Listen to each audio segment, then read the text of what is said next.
Sans document, c'est un document légal. Ce que j'ai un document qui vous donne tout ce qu'il faut, que je vais parcourir avec vous. Ce document est en 3 parties. La première partie, c'est les faits. Je vais brosser rapidement avec vous.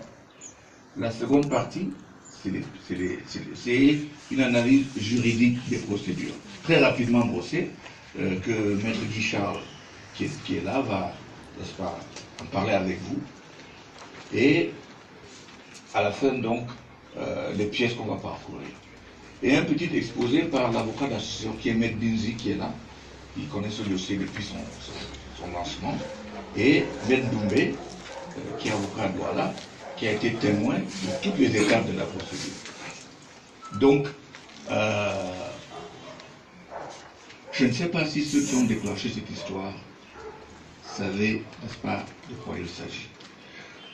Donc,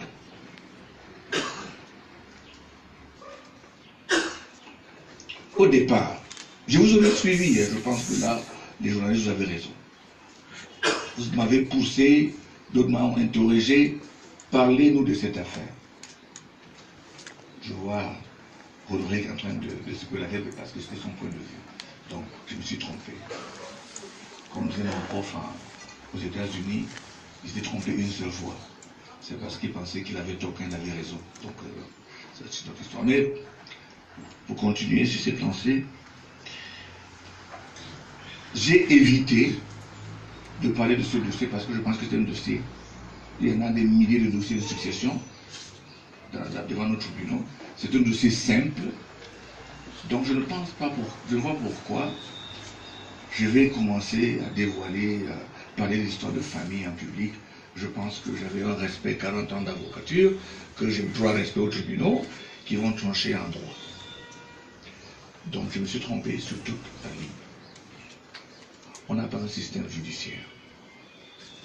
On a une institution, ou bien un département ministériel, qui est instrumentalisé et usé au gré des uns et des autres.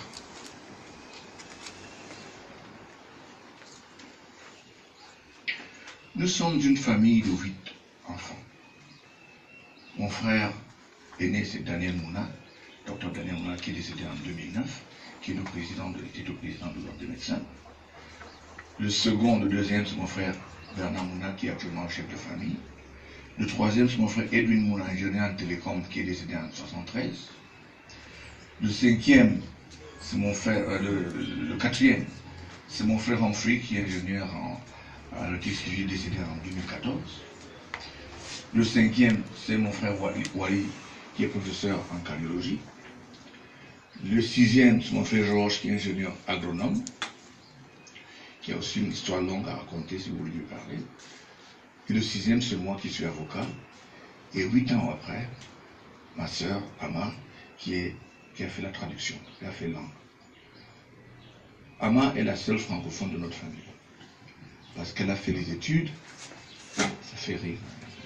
Non, sérieusement, elle a fait des études, la 6e en terminale, au lycée Leclerc. Elle a commencé à la retraite ici, puis elle est partie à Boya. Donc, je dis cela parce que vous allez voir l'incidence sur la procédure. Quand je dis ça, c'est pas pour ça. Donc, et elle est née 8 ans après moi. Et pour la petite histoire, en fait, mon nom Akere veut dire qui c'est. Parce que j'étais né donc le 7e, et avant que je naisse, tout le monde était convaincu qu'après 6 enfants, le 7e doit être une femme. Mais hélas, je suis né avec un membre de trop. Donc, c'était pas une femme, c'était moi. Et mon père m'a nommé donc Akere, qui c'est. Donc voilà donc l'histoire qui concerne mon nom. Notre sœur Ama fait ses études au Canada, entre autres. De brillantes études, je dois dire. Elle parle 3 langues, allemand, français et anglais, couramment. Quand elle revient du Canada, elle décide de travailler dans la clinique de mon frère Daniel, comme chargée des relations publiques.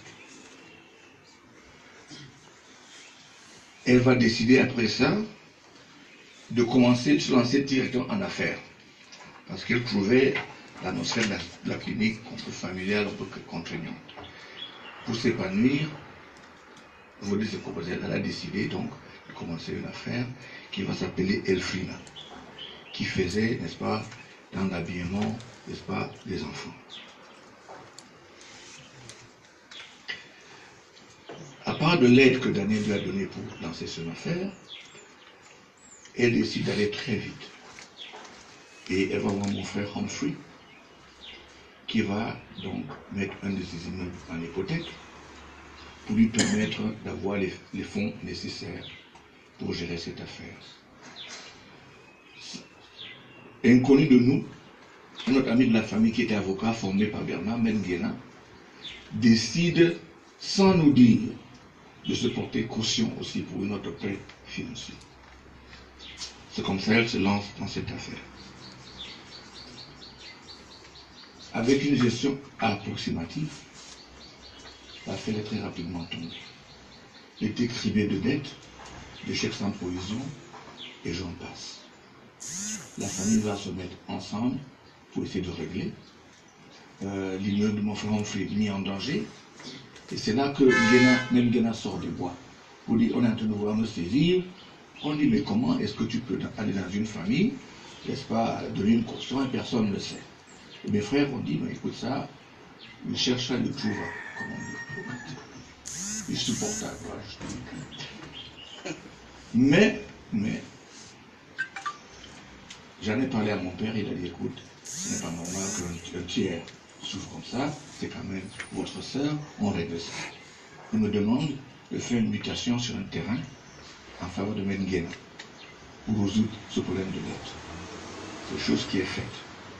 Entre-temps, sur le poids des dettes, va rejoindre mon frère Humphrey, qui était maintenant directeur technique à SECNA à Dakar. Là, elle va encore décider de recommencer une affaire de textile. Même chose, plein de dettes, caution de Humphrey, qui est menacé tous les jours par les justiciers, des fois qui viennent sortir les meubles de sa maison et tout ça. Il fait tout ce qu'il faut pour payer.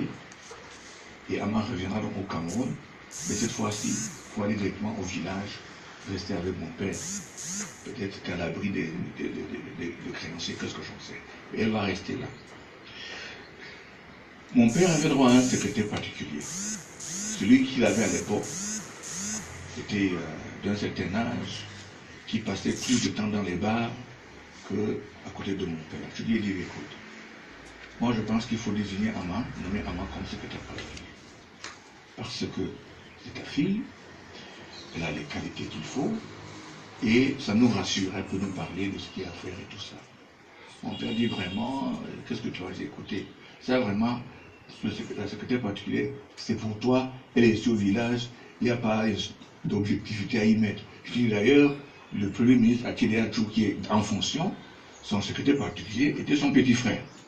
Donc vraiment, dans ton cas, il n'y avait pas, il a dit, bon, je vais réfléchir. Il a fait la lettre, je suis allé déposer moi-même à l'Assemblée, et ma soeur fut nommée secrétaire particulier. Après cela, les structures particulières, nous tous, nous prenons des tours à deux, tous les week-ends, pour être avec mon père. Les problèmes d'agriculture, c'est lui qui voyait. Mon frère Bernard, à l'époque, était en plein dans la politique. Je me rappelle, je passe son contrôle, quand il commence la politique, c'est avec un parti qui s'appelle l'UDC. Parce que ce sont eux, c'est lui qui a trouvé le nom de l'UDC de il devait être avec Ndamjoé. Alors quand il part au village, il en parle à papa, et papa dit, mais en politique, tu émerges dans le parti qui est chez toi. C'est comme ça, donc, et puis il y a eu donc l'incident Yondo Black, et tout ce qu'il y a eu avec, donc après ça, il a rejoint le SDF. Tu vois, cette histoire permet d'apprendre pas mal de choses sur le fonctionnement de notre famille. Donc, lui, tout le temps, tout ça va être opportun, n'est-ce pas, pour celui, donc, voilà le travail que Bernard faisait, prenait des notes et tout, tous les documents, les rédactions que vous avez à faire, celui qui s'occupait de ça. Moi, je m'occupais du côté juridique et mon frère Daniel s'occupait du côté, à part médical, mais du patrimoine familial. Mon frère, lui, s'occupait des problèmes d'infrastructure, d'ingénieur. Donc, vous voyez, chacun avait un rôle dans la famille pour veiller à ce que mon père ait la retraite, n'est-ce pas, paisible et sans problème. On avait une règle. Bien que mon père avait un garde-corps, il ne pouvait pas voyager hors du pays sans un de nous. Donc, depuis sa retraite à son décès, mon père n'a jamais mis pied hors du Cameroun sans un de ses fils. C'est ce qui s'est toujours passé. Et mon père avait droit à 40 jours par an à l'hôtel Hilton dans un appartement, 40 jours par an. Pendant toute sa retraite, donc presque de 8 ans, il n'a pas fait 40 jours là-bas, disons 30. D'ailleurs, quand il venait à Yaoundé, c'était plutôt chez moi qu'il restait. Donc, voilà donc la famille qui est la nôtre. Mon père n'a pas laissé des richesses, des sociétés énormes. On s'en détrompe. Pourtant, il aurait pu. Quand mon père entre au gouvernement, il est ministre de Postes et Télécommunications, des ports, des transports et des mines d'énergie. Au moment où on partait à Bertois, on prenait l'or dans les seaux. Mais mon père nous a fait comprendre que la propriété d'État, c'est pour l'État. C'est comme ça qu'on a été élevé.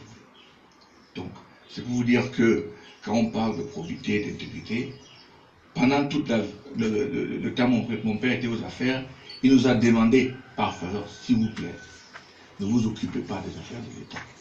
Allez fouiller, vous allez voir qu'aucun de nous n'était avocat de l'État, à quoi que ce soit, pendant que mon père était aux affaires.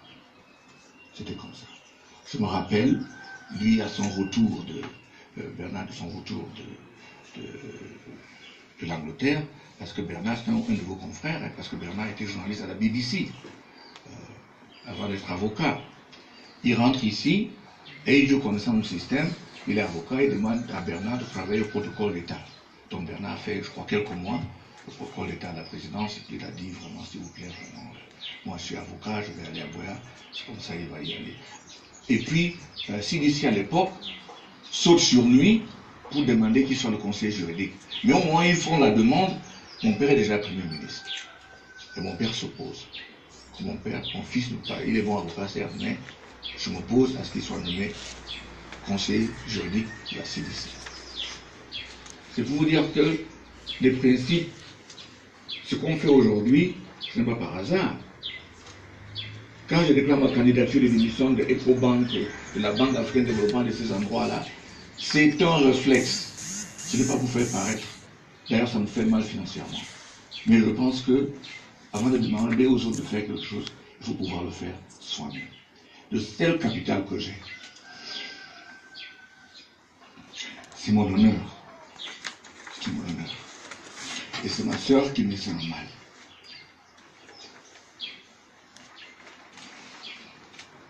Partout où j'étais dans le monde entier, c'est pour ça qu'on me reconnaît. Sur ma table aujourd'hui, j'ai le dossier de Sébastien Coe pour vérifier s'il doit encore faire les élections pour devenir président de l'AWAF. C'est le travail que le monde entier me confère.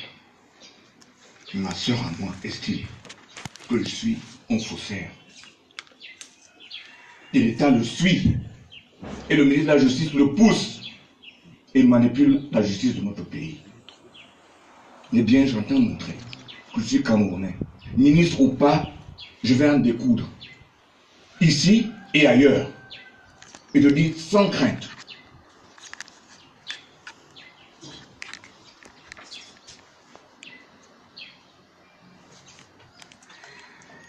Militant donc de RDPC, ma soeur devient, n'est-ce pas, en 2008. Et, comme tous les membres de RDPC, elle gagne un marché de construction. 2 immeubles. La cour d'appel de Bamenda et le tribunal de grande instance de Banso. Gré à gré. Et ce ministre de la Justice. Et le ministre de la Justice, bien sûr, était de l'époque, c'était le ministre Esso.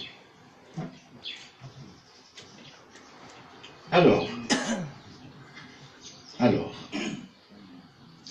Ama commence avec les avances de démarrage, n'est pas assez d'argent. Il va voir mon père. Il lui dit, ah, s'il vous plaît, vraiment, papa, je voudrais que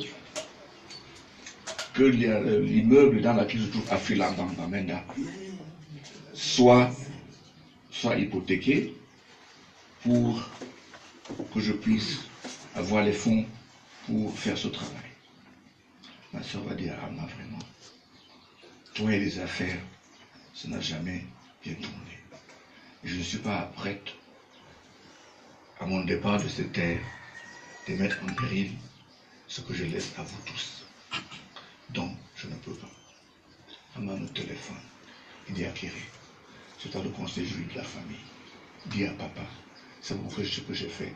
Il n'a pas confiance en moi du tout. Il faut que tu lui parles. Entre-temps, papa tombe malade. Et Daniel le récupère sur Douala. Il fait quelques mois, il décède en janvier 2002. C'était le 22 janvier.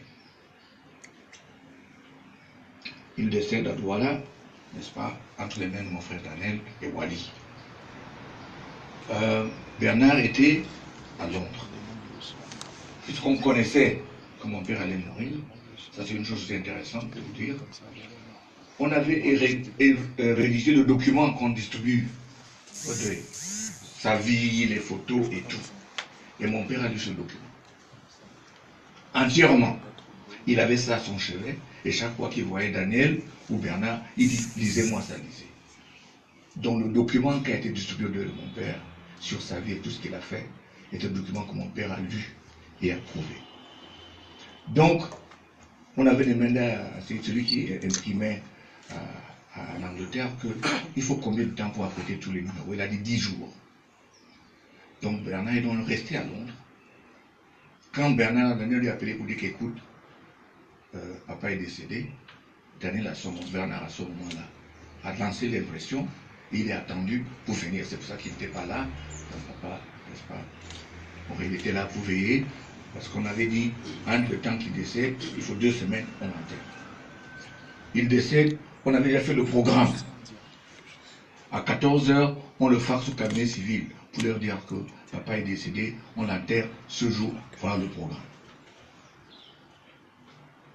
On tient une réunion au palais et c'est moi qu'on convoque. On convoque toute la famille. Je suis désigné pour m'asseoir là-bas. Il y avait au moins 100 personnes, tout le monde pour prendre le funérailles. Et ça, c'est une autre histoire. C'est pour vous dire qu'on a un fonctionnement dans la famille assez rigoureux et organisé. Et chacun connaît son rôle. Les choses, c'est rare que les choses dans notre famille se font par hasard. Très rare. Mon père, en 1975, quand cette crise anglophone a commencé à se remontrer, a fait un document qui s'appelle L'histoire du Cameroun et les timbres. Il a écrit ce livre.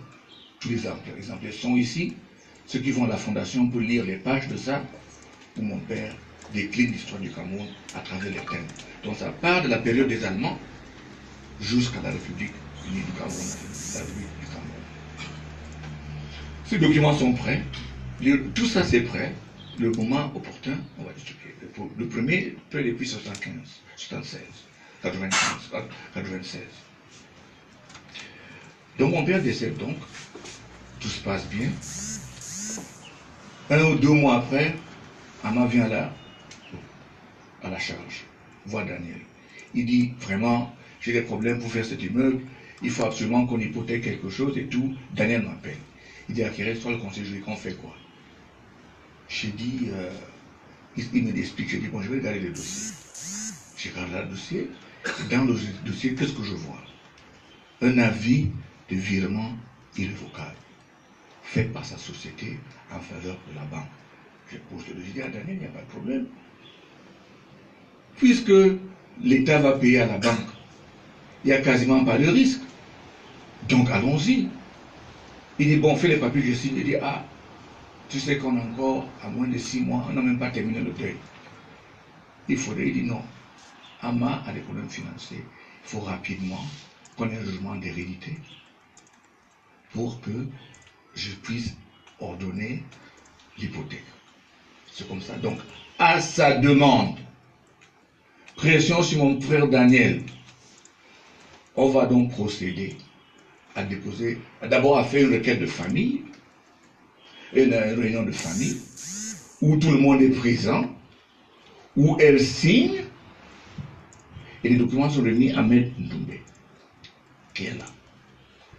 Et dès la signature de ces documents, Ama n'a pas lâché Maître Ndoumbe d'un jour, parce qu'il fallait qu'on en termine rapidement. On va au tribunal, on a un jugement d'hérédité. Puisqu'on n'était pas tous là, on me demande de partir au tribunal représenter tout le monde. J'y vais. Je dis, voilà, on sort le jugement d'hérédité. Je remets ça à Ndoumbe, celui qui était l'avocat, donc il retire ça, et Ama est déjà à Douala. Prend le jugement et part donc voir le banquier à Bamenda. Le banquier dit que ce n'est pas bon. Il faut autre chose. Il dit quoi? Il faut que personne n'ait fait appel, donc le juge d'appel. Et secondement, vous êtes une famille de grosses têtes, certes il y a un administrateur, mais tout le monde doit signer.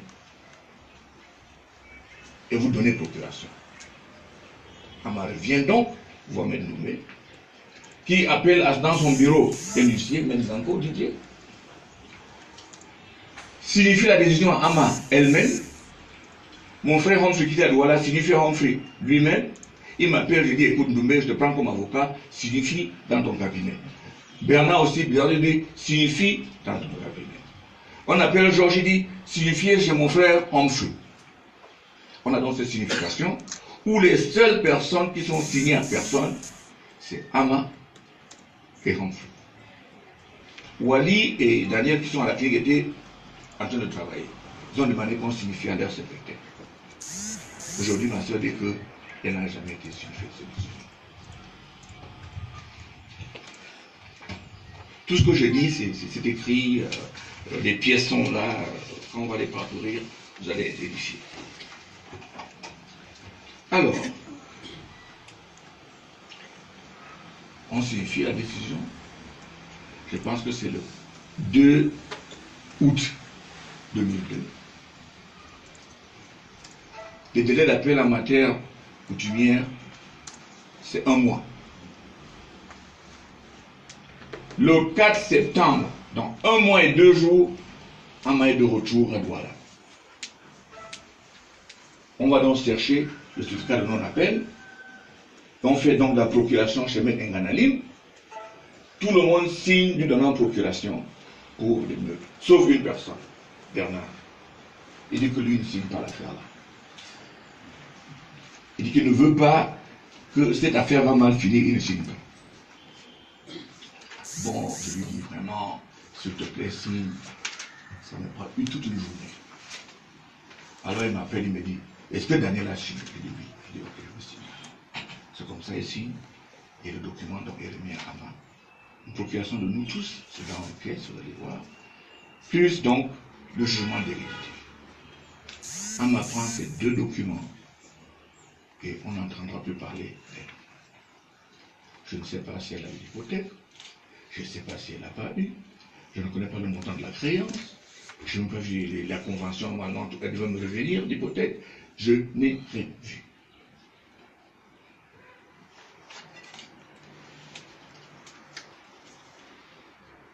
Quelques 8-9 ans après, elle est maintenant ministre de la Culture, elle m'appelle. Elle dit, oh, écoute, les gens d'Afriland m'embêtent, je ne sais pas ce qu'il y a, tout ça. Je dis, écoute, dans ton marché-là, donne-moi tous les dossiers qu'il faut. Je dois préciser qu'elle va donc abandonner le second chantier, celui de Bouy, la grande instance, qui n'a pas terminé, la plus avancée n'a pas terminé, et entre-temps, elle devient ministre. Et Amadou Ali va donc arracher ce chantier pour remettre à quelqu'un d'autre. Donc c'est quelqu'un d'autre qui a fait le plan de Bouy. Avançons. Je suis obligé donc d'affecter un de mes confrères, l'avocat de la succession, donc Maître Binzi Abamenda, qui va donc aller photocopier tous les documents qu'il y a dans le dossier.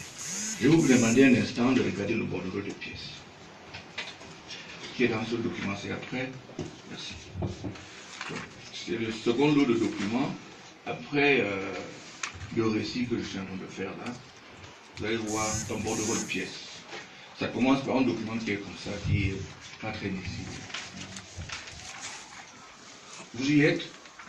Ouais, super. Ce document n'est pas très lisible. On a repris ça tout de suite après. Ok? Pour que vous puissiez lire, on a repris le même document. C'est dans le dossier, quand Maître Binzi va aller, que nous récupérons maintenant toutes les pièces de la transaction. De notre sœur, on n'a eu aucun document. C'est dans le dossier de la banque qu'on va récupérer tous les dossiers de transaction. On découvre que,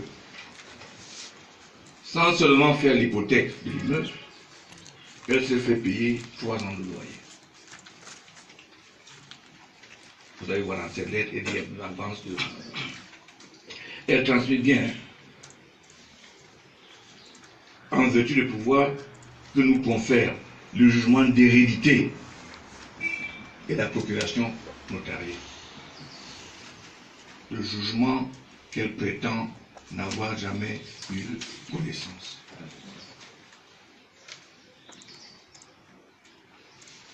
Ce document a été présenté au tribunal de Douala.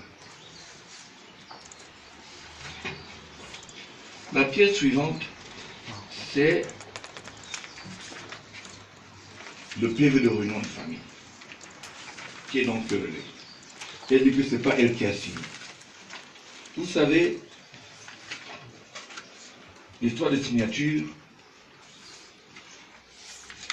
il faut bien comprendre cela. Il y a 2 problèmes qui peuvent se poser. Est-ce que la signature est conforme? Mais est-ce que la signature est fausse? Des fois, vous faites votre chèque, la banque et vous renvoie ça. Il dit signature non conforme.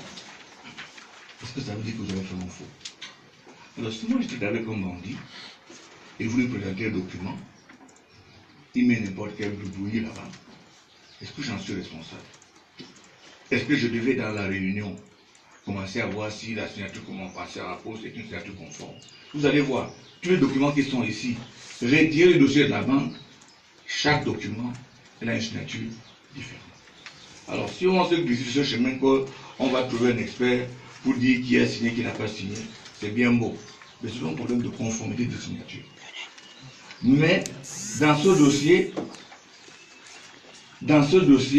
ça ne pose aucun problème, puisque elle-même, elle a fait usage de ce document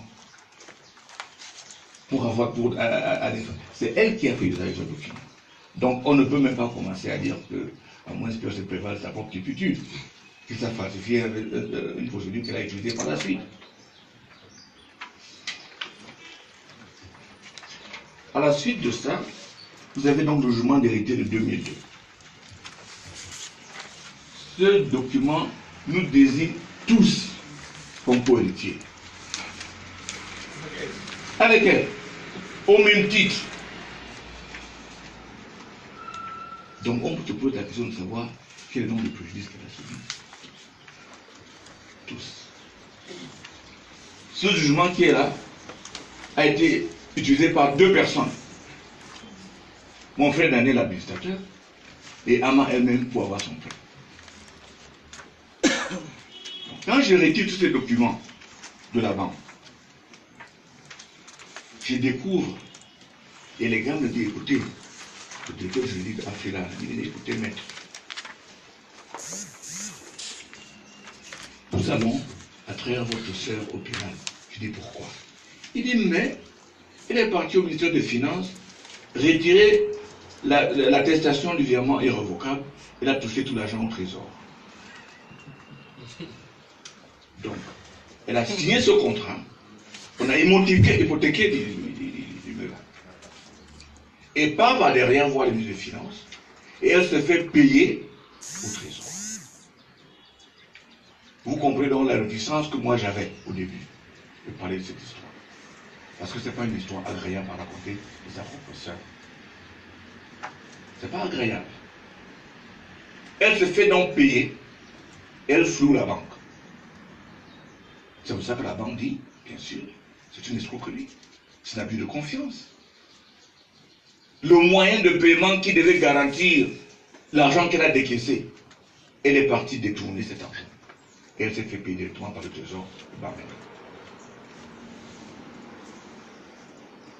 Donc, entre-temps, donc, elle est devenue secrétaire d'État en 2004, et puis elle est devenue ministre.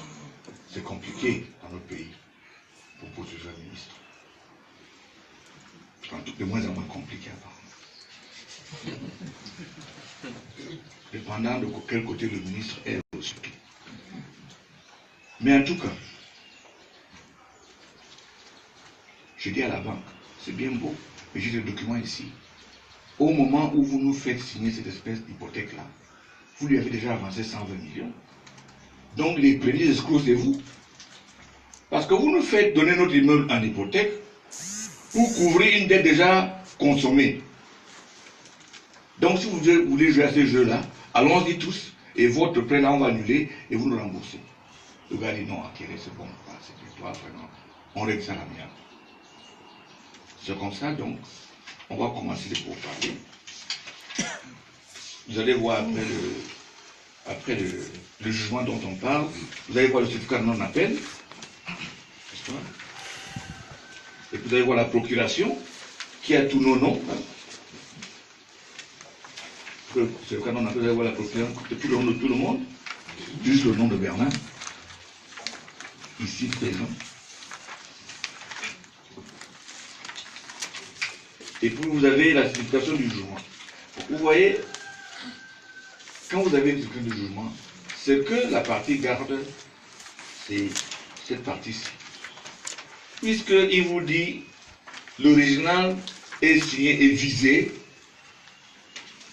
et toi tu es juriste, tu sais très bien, les signatures de ceux qui ont reçu sont sur l'original de l'acte. Toutes ces mentions-là, c'est parce que l'exploit original, n'est-ce pas, avec tous ces mentions, qu'on s'est précipité de soutirer du greffe de droit pour dire qu'il n'a jamais été signifié. Bon, le prochain document fait par Maître Senze, qui est au courant, celui qui a fait la convention de prêt, à qui on a montré, n'est-ce pas, le jugement, puisqu'elle ne va faire l'hypothèque sur un immeuble avec un nom de quelqu'un qui est décédé, sans qu'il y ait un jugement qui désigne qui sont les co-héritiers.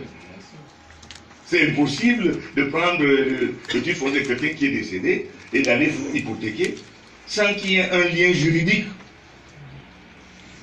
entre toi, l'héritier prétendu. Donc voilà. Mais on va alors rédiger l'hypothèque en visant dans la procuration. Vous avez là. Et on dit clairement tout ce qu'il y a à faire. On découvre qu'à la signature, il y a déjà 100 millions de consommés. Et à ma signe. Regardez donc, deuxième version de la signature.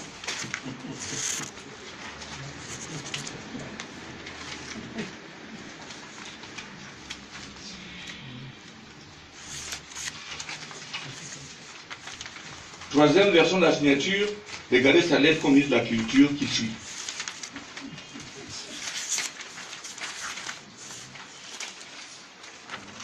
Vous voyez?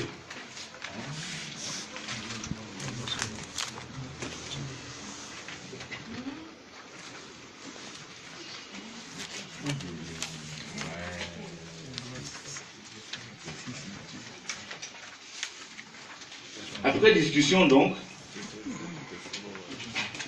après la lettre, elle devait maintenant presque 400 millions, et des discussions assez difficiles. Vous avez relevé le compte du montant de la dette, 391 millions. Après discussion, on va donc procéder à un arrangement amiable avec un mode de paiement. Vous avez le protocole d'accord transactionnel. Il faut que vous rendiez à ce document. C'est là où on est maintenant. Vous y êtes-vous?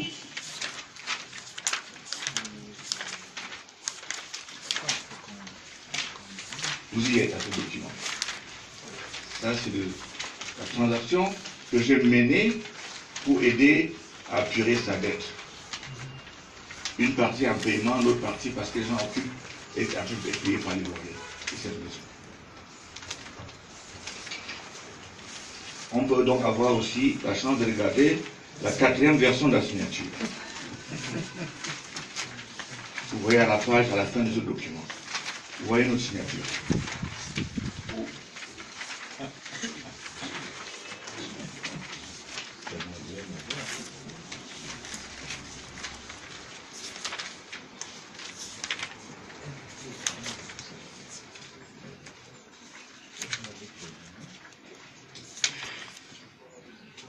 Et s'il vous plaît,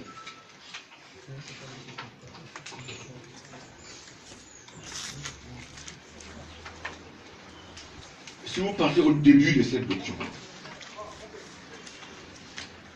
où on met entre les sous-signés, il y a et. Et l'instruction feu Salomon Tande Mouna Bamenda, représentée par M. Akereta Bengouna, avocat titulaire de tant, agissant en qualité d'administrateur de la succession. Parce qu'en 2009, mon frère est décédé, on a fait une autre réunion de famille. Je vais vous montrer avec une autre signature.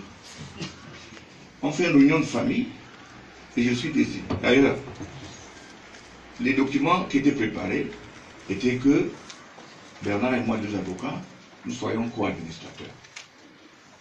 À cette réunion, à ma censure, je compte la signature de Bernard, des noms, une seule personne acquérée. Alors, mon frère Humphrey, parce que lui ne peut pas parler, il dit dans ces conditions, on laisse, mais ça ne change pas la tradition familiale. Le chef de famille demeure Bernard. L'administrateur de l'association, bon, acquérir, on accepte. C'est comme ça, on va. C'est comme ça, donc, je vais signer ça. Ça veut dire quoi? Ça veut dire que, même s'il n'était pas au courant en 2002, en 2009, elle a signé, acceptant un document où je remplaçais un autre administrateur. Donc quand elle a signé en ouverture de succession, elle est en train de faire ce qu'on appelle escroquerie d'un jugement. Elle est en train de vouloir obtenir un jugement indûment. Et on est en train de voir s'il ne faudrait pas porter plainte, puisqu'on est dans les plaintes. Et ça, c'est une autre histoire.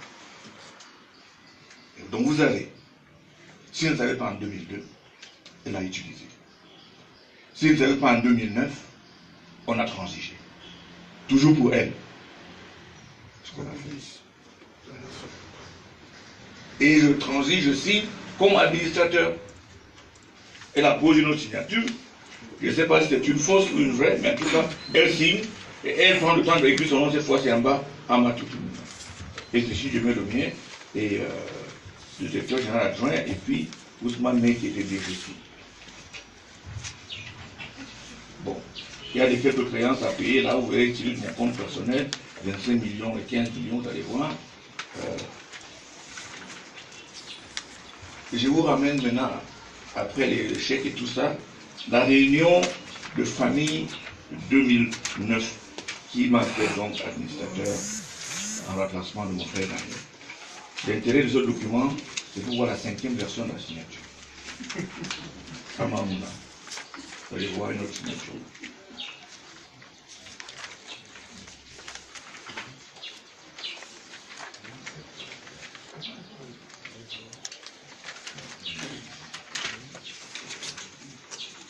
Et à la suite de cette pièce-là, il y a donc le jugement qui a donc sanctionné cette requête ou fait le changement de remplacement de l'administrateur. Voilà donc, 16 ans après, donc en l'an 2018, elle assigne au fin du jugement d'hérité et du partage, prétendant que il y a jamais eu un jugement d'hérédité. Il faut maintenant, n'est-ce pas, passer à un jugement d'hérédité.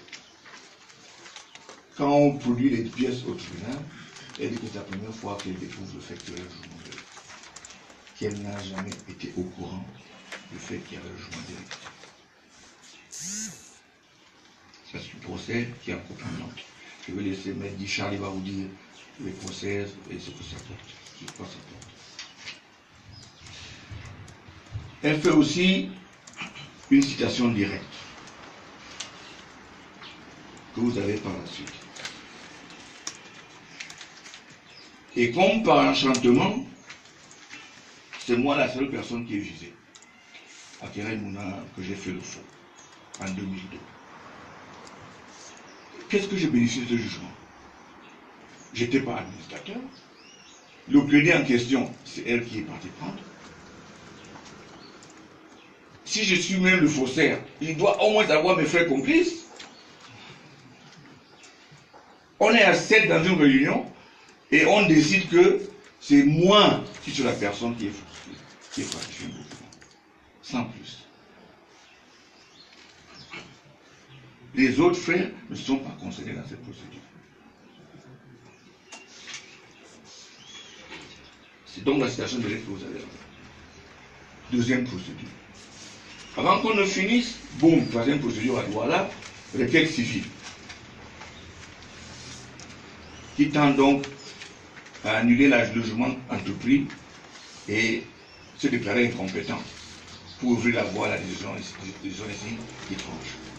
Mais dit Charles, je ne veux pas aller dans le droit. Alors, il va vous dire les conséquences. Suite à cette requête, donc,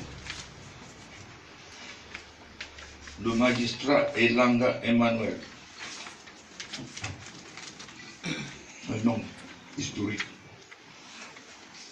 qui va être prononcé dans toutes les instances de ce monde, Elanga Emmanuel, prend une décision en 14 jours de la date où nous on est servi, de l'acte au tribunal. On n'a pas vu de quoi il s'agissait. C'est Maître Binzi qui était sur le tribunal. Mendoumbe. Après 3 heures de bagarre ou de toutes sortes de paroles lancées contre ma famille et nous-mêmes, le président concède un renvoi à 7 jours. À 7 jours vient donc le chef de famille, donc Bernard, et les avocats il y avait Maître Hicham, Maître Binzi, il y avait Mendoumbe. Et bien sûr, un ancien bâtonnier, cette fois, c'est plutôt parti au procès. Et quand on sort dans le document qui montre qu'elle était à cette réunion, qui montre qu'elle a tiré le jugement d'hérédité, parce qu'il y a un problème de prescription, on va expliquer ça, donc les délais sont importants. Mais en même temps, on a des gens qui vont passer au TCS, on a des gens qui passent au tribunal militaire. Quelle crédibilité ça donne à notre système judiciaire s'ils peuvent faire des choses comme ça? Quelle crédibilité? Pour rappeler un peu notre petite histoire, quand il y avait les problèmes, et les avocats sont venus discuter au ministère de la Justice,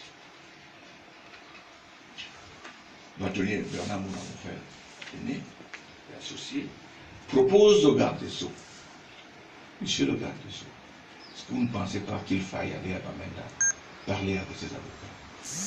Réponse du garde des Sceaux, je suis une institution, je ne me déplace pas. Je suis une institution, je ne me déplace pas. Vous pouvez citer ça si vous le plaît. Je suis une institution, je ne me déplace pas. Donc, à la tête de M. Laurent Esso, il est une institution de ce pays. S'il est donc une institution, ça veut dire quoi? Il commande toutes les juridictions. L'institution qu'on connaît, c'est le judiciaire.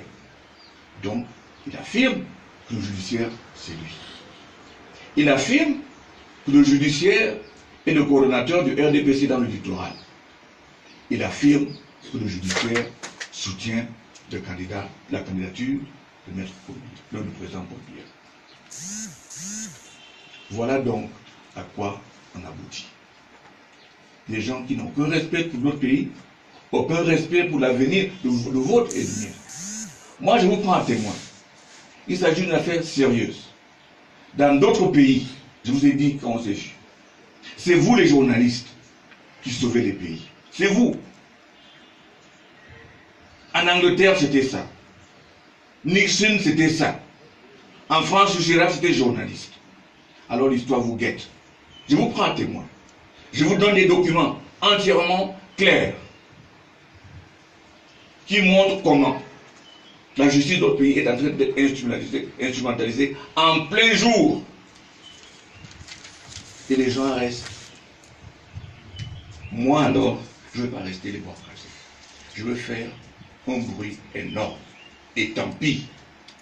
Le jour de l'audience, il y aura des avocats de partout. Les médias internationaux vont en parler. De rejeter la vérité. Comment les marchés sont octroyés. Comment un ministre s'amuse avec la justice. Comment on peut signer avec... Quelle banque donc va donc donner une avance. Laver. C'est pas une petite affaire, chers amis. Donc vous êtes interpellés. En tout cas, avocat, membre de la société civile, activiste, je vais faire mon rôle. Pire encore, c'est dans mon temps.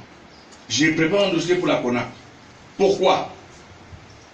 Parce que avant chaque audience, l'avocat de ma soeur passait du temps dans le bureau du président du tribunal.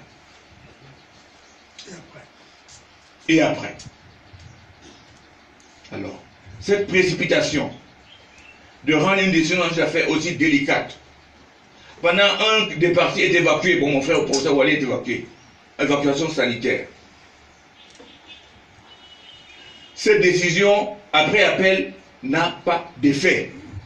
Donc on a fait appel, donc cette décision qui a été rendue n'a pas d'effet. Alors, pourquoi se précipiter donc?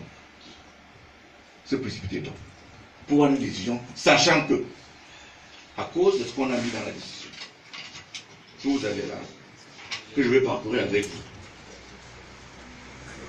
c'est à la page 3, je pense, de l'extrait du primitif. Vous avez dans votre... Vous avez vu, c'est un peu mal. Vous avez vu ça. L'extrait du primitif. Vous l'avez?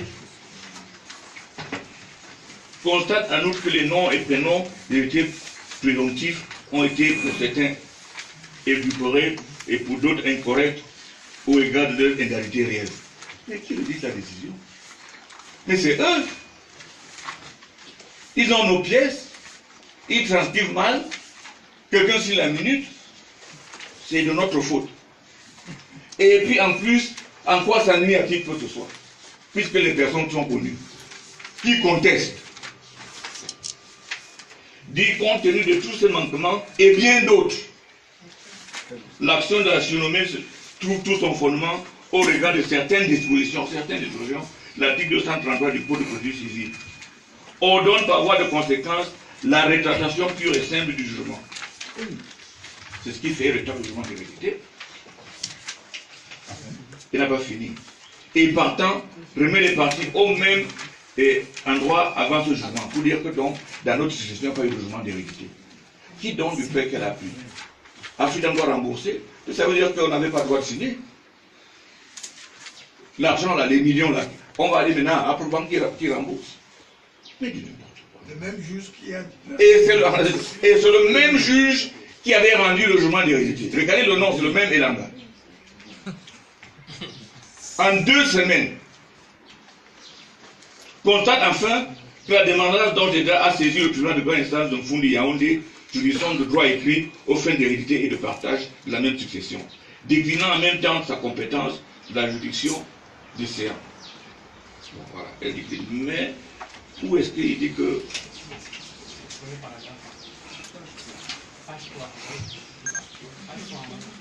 Où il dit qu'on a fait un anglais?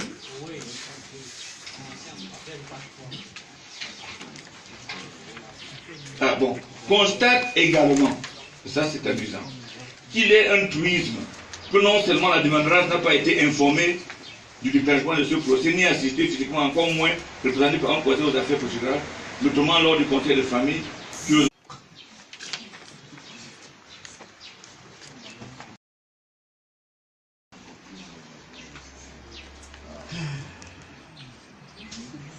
Au débat public d'audience, pas plus qu'elle a réellement été notifiée du jugement, elle n'a pas été notifiée du jugement.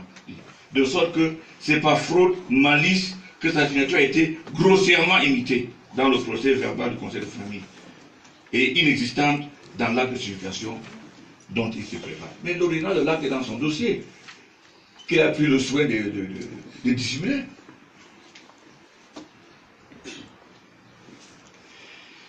Donc on écarte tout ça. On dit que c'est vrai. Puis donc en 2009, il y a un autre jugement, où elle a signé pour transiger, qu'il y avait notre administrateur, elle était où? Elle ne savait pas, parce qu'ils ont un problème de délai. Et c'est ce que Richard l'a analysé tout à l'heure. La dernière pièce que vous avez là, c'est l'arrêt d'appel. Déclaration d'appel suite à la décision. Donc, cette décision qui a été rendue en temps record, n'est-ce pas? Il dit que la justice est lente au Cameroun. Venez voir. Donc, c'est cela. Il y a les terroristes qui sont là, ils attendent le jugement après 2 ans et demi. Je pense qu'il faut aller vite dans notre succession. Ça doit être notre influence qui se ressemble.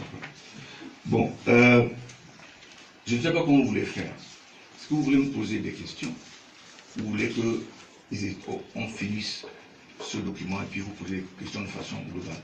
Parce que j'aimerais que, à la fin de tout ça, mon frère me dise un mot. Pourquoi je dis que cette affaire est politique? Le ministre Esso a déjà écrit 3 fois au ministère des Finances pour demander si les honoraires ont été payés. En quoi ça le regarde? Les honoraires que l'État me doit. Il faut savoir si j'ai été payé.